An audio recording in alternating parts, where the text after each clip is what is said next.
CNBC story. CNBC story. Want to raise the kids with high self-esteem? A parenting expert on the power of teaching your kids repetition and ritual. The first few years of parenthood is a huge adjustment, especially if you're a working parent. All of a sudden, your baby is walking and talking. They turn 3 and demanding to know why you have to leave them to go to work.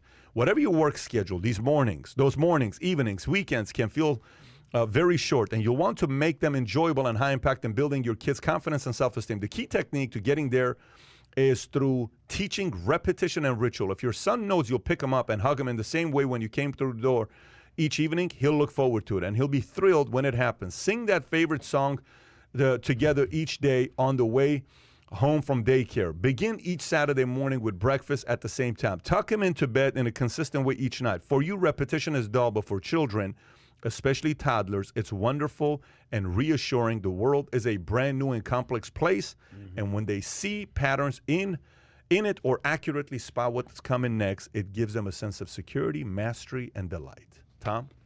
I think there's some truth in this, but I think it was a puff piece by CNBC.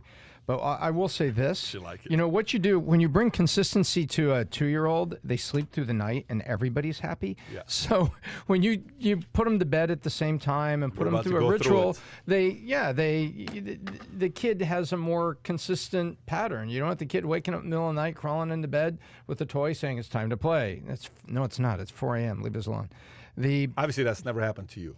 Oh, it's happened to everybody where your kid's at a sink, you're at you go out of town to a wedding, and so you're up late till 10 o'clock, and then the kid's at a sink, and then the next 2 days, the kid's literally at a sink. They're tired, they're grumpy, it's hard to get them up, and so when you take the routine out of it, I think routine for kids is good. It gets sleep patterns and activity patterns. Does that inspire you it's to good. have kids? Big time. But I'll tell you something else. There is something here in consistency and trust, because the kids want to trust in something, right? It is a tough world out there, and kids feel stress in certain ways too. But when they know that you're going to be there and they can count on that, that is a huge part of the parental-child love. I can count on you. It also gives you permission, and it gives you the opening to put the disciplines around them, the disciplines of structure, of behavior, of time, and things like this. I'll tell you, if you travel with Tom, here's what happens. Tom, every morning, calls his daughters, no matter where he is in the world, okay? And every night, before he goes to sleep, Tom calls his daughters, and they pray together, no matter when it is. By the way, I've never seen Tom forget those two things. When I tell you never, I mean I've never, ever, we could be at a party. Tom will step out, make the call, talk to his girls, and then come back into the party. No one knows what happened. But I'll see Tom on the phone. I'm like, I know what Tom's doing. Leave him alone. He'll be back in 20 minutes. Does his thing, comes back. When I tell you consistently, I mean consistently. His daughter's probably going to end up going to Penn, okay, if not Michigan, but she's going to get to choose where she wants to go. His oldest, Bailey, who responded the other day to Scott Galloway's article in a way that adults wouldn't respond to what Bailey said. And then Brooke is probably going to be an MIT student if she wanted to. She can go anywhere.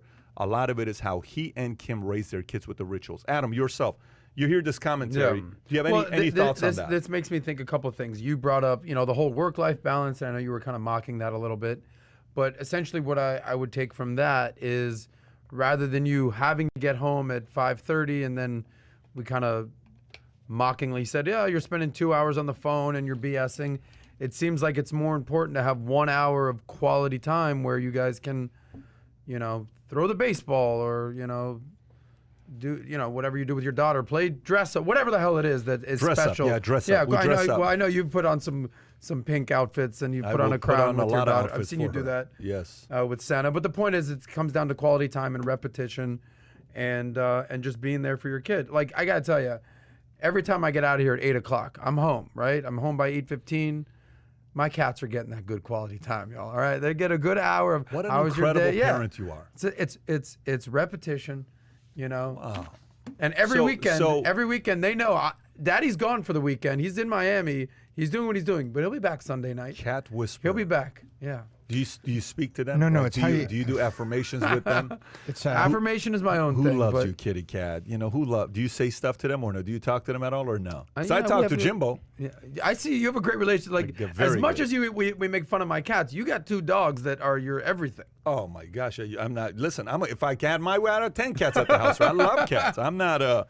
I'm part of the community of cat lovers, man. Yeah. I'm a cat guy myself. I will say, for those as well. who are dog guys, cat guys, I've seen some cats before that suck.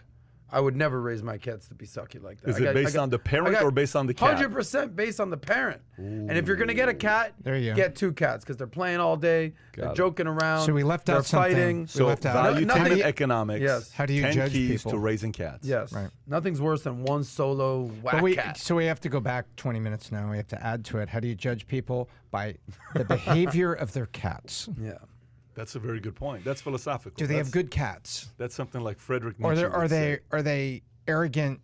I don't care about you, and I'm just going to sit over here. No, cats. I would never raise cats like that. You know what I'm talking about. Adam would slap them around. Oh, yeah. Snap out of it. Don't be cocky with me. No, exactly. So if you enjoyed this little short segment from the podcast that we did, here's another short segment to watch. Or if you want to see the entire podcast, click over here. Take care, everybody. Bye-bye.